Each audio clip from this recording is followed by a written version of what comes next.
Today we are dealing with wind as a geomorphic agent. A large part of the Earth's surface is considered to be arid or semi-arid. Deserts are arid lands where most of the water is lost through evaporation than is received from the precipitation or rainfall. Any area where the rate of evaporation is higher than the rate of precipitation, it is called as desert. Several types of deserts are recognized as polar desert, that is cold desert, mid-latitude deserts and low-latitude hot or subtropical deserts. Desert environments are characterized by very low mean rainfall, lack of vegetation, very high daily and annual ranges of temperature. Winds are active geomorphic agents in the arid and semi-arid environments or the deserts, in the tropical or subtropical hot deserts, where the ground surface is covered by sand, such as Sahara Desert, Arabian Desert, Thar Desert, Kalahari Desert, etc.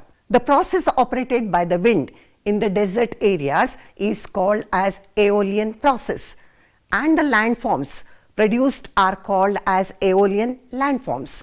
Aeolian processes are not active in the cold deserts because surfaces are always covered by permanent ice sheets.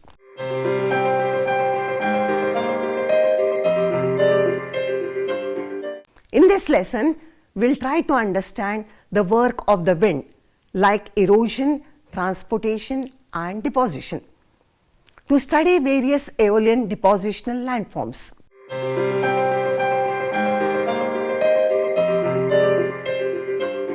Wind, airflow and work. Atmosphere is nothing but air. When the air is in motion, it is called as wind. Usually winds are called as air currents flowing parallel to the surface of the earth. But it has another motion called as turbulent flow.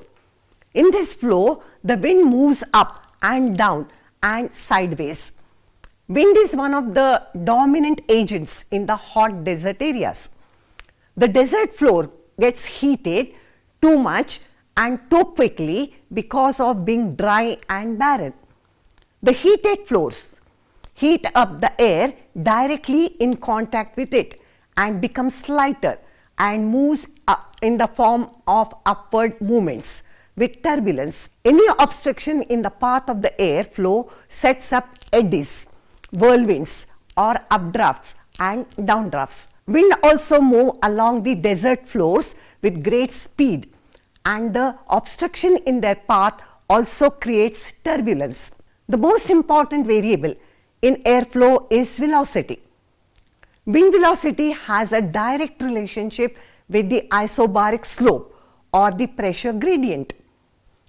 Differential heating of the Earth's surface leads to the differences in the air pressure. Winds are caused due to the differences in the atmospheric pressure. Winds will blow from high pressure areas to the areas of low pressure. The speed of the airflow or wind depends on the pressure gradient. Steeper the pressure gradient, higher will be the speed of the airflow. The speed of the airflow or wind in the desert areas is relatively more because of the lack of obstruction, especially the vegetation.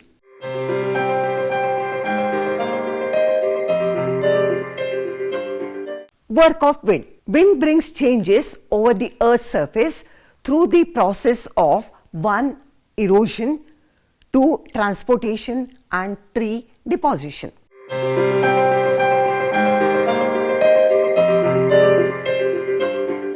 Wind erosion. Wind erosion in the arid and the semi-arid regions is assisted by mechanical weathering. Expansion of rocks due to high temperature in the day and summer and contraction due to lower night and winter temperature leads to the disintegration of the rocks, which facilitates wind erosion. Wind erosion is largely controlled by 1. Wind velocity, 2. Nature and amount of sand and dust. They will act as tools of erosion. And 3. Composition of the rock. And 4. Nature of vegetation. And lastly, humidity, rainfall and temperature. Wind erosion generally takes place above the ground level, and thus wind velocity plays a major role in the determination of degree of wind erosion. The quantity and the size of material lifted and moved by the wind determines the degree of wind erosion. Wind erosion is more effective few centimeters to meters above the ground surface.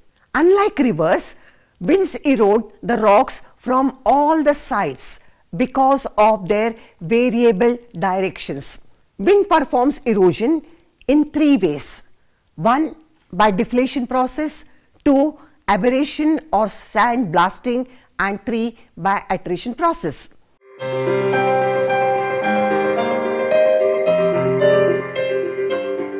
Deflation. The term deflation is derived from the Latin word deflates, which means blowing away. Deflation is a process of removing, lifting and blowing away of the dry and loose particles of sand and dust by the action of wind. Therefore, deflation process of lifting and blowing away of sand and dust particles. The lifted material during the process of deflation will act as erosive tools or cutting tools. Long continued deflation removes most of the loose particles, and thus depressions or hollows are formed, which are called as blowouts, due to which the bedrock is exposed to the wind aberration. Deflation also attacks rock surfaces, mainly of sandstone, and detaches small fragments and helps in forming small depressions in the rock surfaces. Deflation is more pronounced in the areas of sandstone. Since deflation removes mostly the fine particles like sand, larger particles such as gravels are left over the surface. Thus, accumulation of gravels over a period of time forms desert pavement, which protects the rocks below from further wind action. Generally, wind can move only sand and dust-sized particles, so deflation leaves concentration of coarse material known as lag deposits. Deflation does not occur in the areas of thick covers of vegetation. Therefore, this process is limited mostly to the deserts only.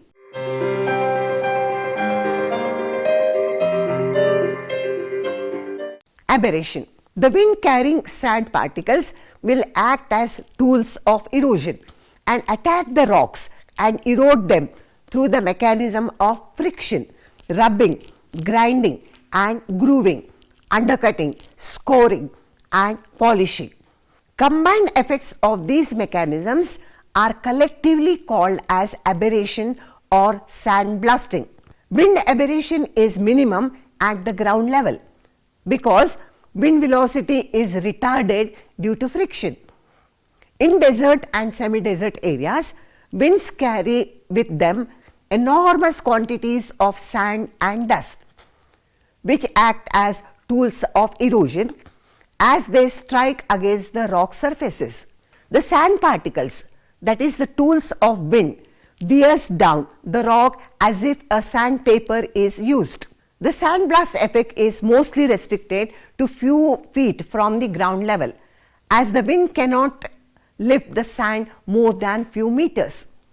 The effect of aberration becomes insignificant after few feet from the ground. Aberration undercuts the upstanding objects from all sides because wind very often changes its direction. It may be thus stated that wind aberration decreases drastically with increasing height from the ground.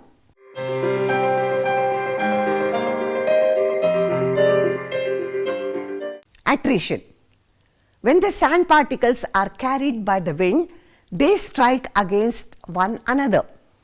Thus, mutual friction and forceful contact, they break down further, which leads to gradual reduction in their size, and ultimately they are converted into fine sand and dust particles. This process of gradual reduction in the size of the rock particles by mutual friction is known as attrition. The mechanism by which the particle size is reduced by mutual friction during the transport by wind is known as attrition. Attrition involves mechanical wear and tear of the particles suffered by themselves while they are being transported by wind through the process of saltation. Saltation involves the movement of sand and gravel through the mechanism of bouncing, jumping and hopping by turbulent air flow.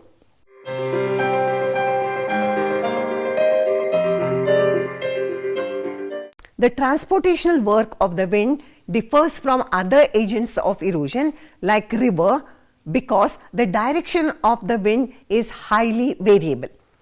The transportational work of the wind is not related to the slope of the land. Wind transport the material through the mechanism of 1. Suspension, 2. Saltation and 3. Traction.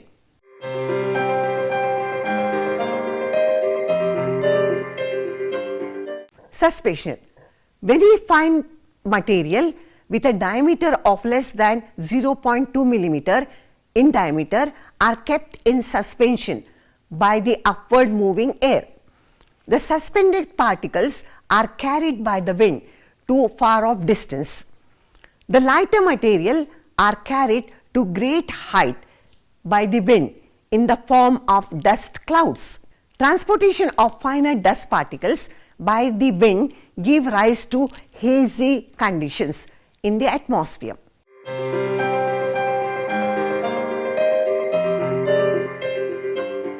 Saltation.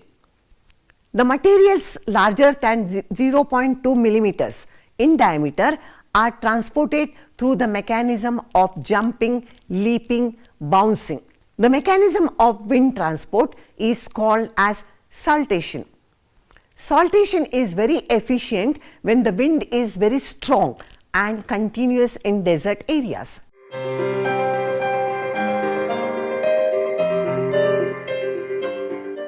Traction. The mechanism of transport of loosened particles on the ground surface is called as traction or surface creep, wherein materials always touch the ground and move forward without saltating. When the sand grains are too large to saltate at a given wind velocity, they move by surface creep. Surface creep involves the movement of the sand by rolling, sliding. Some of the main characteristics of the wind transport are: 1. The direction of the wind transport is variable because wind very often changes the direction. Wind transport the material at ground surface and above the ground, that is air. Only fine materials are transported to greater distances, while coarser materials are transported in stages and steps by rolling, jumping, leaping, etc. The quantity of materials transported by the wind depends upon the size and the amount of particles and the velocity of the wind.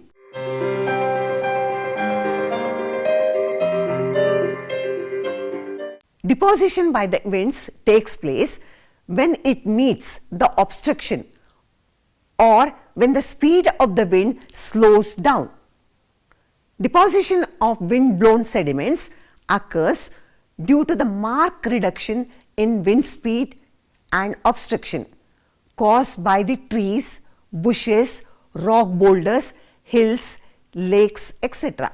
Sands are deposited both windward and leeward sides of the obstruction. The accumulated sand mounds on either sides of the obstruction are called as sand shadows. Accumulation of sand between obstacles are called as sand drifts.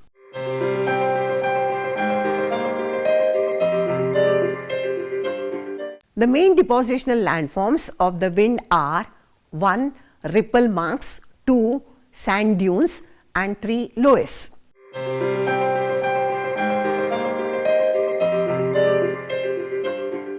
Ripple marks are the smallest feature formed when there is a steady and slow rate of deposition.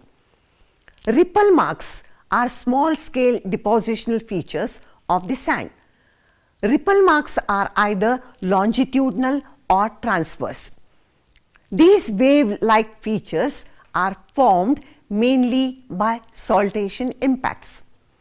The wavelength of the ripple marks varies 1 or 2 centimeters to few centimeters.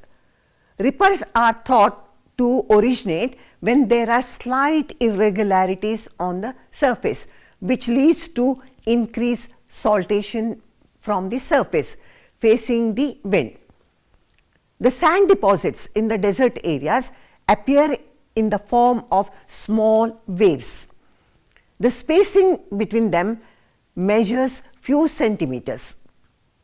Ripples developed at right angles to the direction of the wind.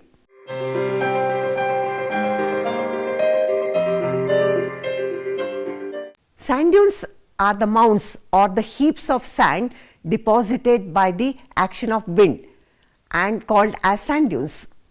Sand dunes are formed in those areas where sands are available in large quantity and wind is capable of transporting and depositing them in suitable areas. There is a wide range of variation in the shape, size and structure of the sand dunes. They also vary in height and length. Most of the sand dunes are not stable at the place of their formation and they rather are mobile or they migrate. Sand dunes are migratory in nature. On an average, their height ranges between few meters to 20 meters. The windward slope of the sand dunes is generally gentle, while the leeward side is steeper. Sand dunes are generally depositional features in the sandy deserts of the world like deserts of Saudi Arabia, Sahara, etc. There are various ways in which sand dunes can be classified. The most commonly followed classification is based on the shapes of the sand dunes. Based on the shape of the sand dunes, they are classified as 1. Longitudinal sand dunes or seeps, 2. Transverse sand dunes or barkans, and 3. Parabolic sand dunes.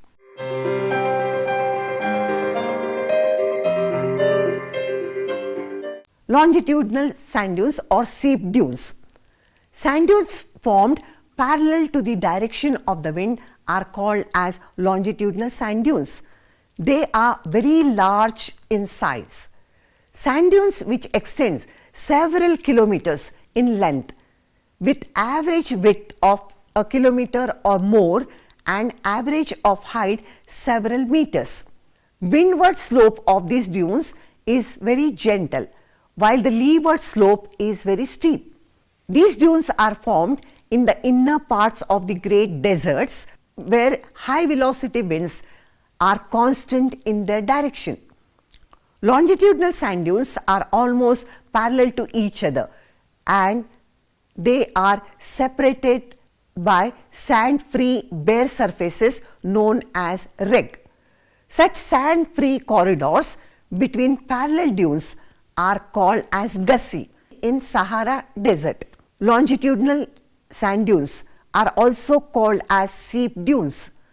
Seep is an Arabic word meaning sword or knife. A knife-edged longitudinal ridge of sand dune is called as seep dune. Seep is a complex type of sand dune. They are narrow and sword-like and hundreds of meters long. There will be series of crests and troughs on the crest line of the longitudinal dunes are formed when the supply of sand is poor and wind direction is constant. A seep dune, instead of being transverse to the prevailing wind, is parallel to it.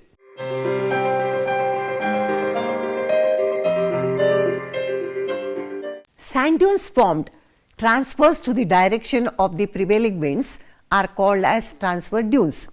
These dunes are situated at right angles to the direction of the wind. They are not very common depositional features in extensive deserts. They appear in wave-like features. They are formed mostly at the margins of the desert.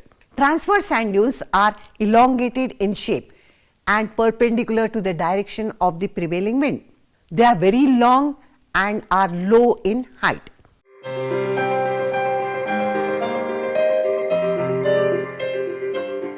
Barkans are the sand dunes of crescentic shape having two horns. Barkans are special type of transverse sand dunes. Transverse dunes are transformed into barkans when sand supply becomes limited downwind. They are formed in groups when there is an ample supply of sand.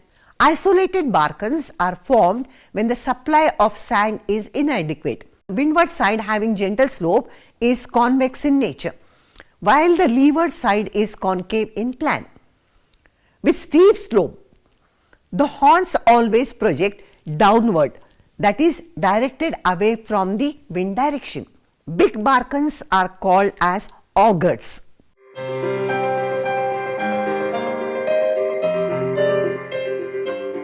Parabolic dunes.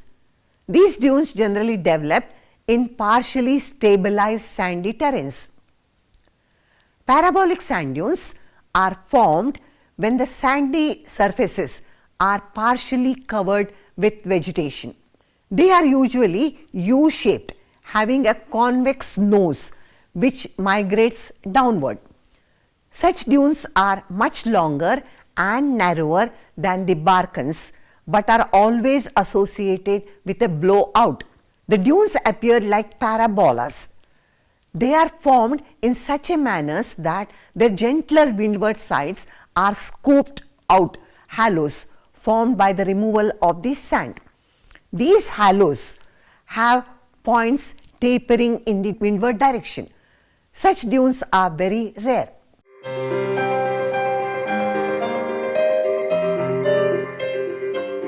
𝗧𝗧 is a German term meaning fine loam. 𝗧𝗧 is a wind-blown, fine-grained deposits. They are unstratified deposits with some clay fraction and higher content of carbonate minerals. 𝗧𝗧 deposits generally occur at very distant places from the source areas of their sediment supply. 𝗧𝗧 deposits are found away from the source region and outside the deserts. 𝗧𝗧 deposits are calcareous in nature and are generally yellowish in color. The most extensive deposits of 𝗧𝗧 are found in North China. The 𝗧𝗧 deposits in China have occurred due to the deposition of dust blown from the deserts of Central Asia.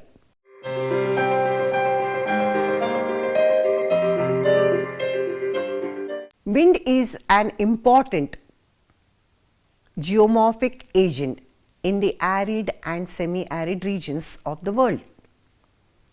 The process operated by the wind in the desert areas is called as aeolian process, and the landforms produced is called as aeolian landforms. Like river, the work of the wind includes erosion, transportation and deposition. Various aeolian depositional features evolved by the action of wind are ripple marks, sand dunes and 𝗧𝗧s. Depending on the shape and direction of the wind, there are three types of sand dunes such as longitudinal sand dune, transverse sand dunes, barkans and parabolic dunes. The fine wind-blown soil produced by the action of wind is called as 𝗧𝗧s. In the next class, we will be trying to know more about the erosional landforms produced by the action of wind.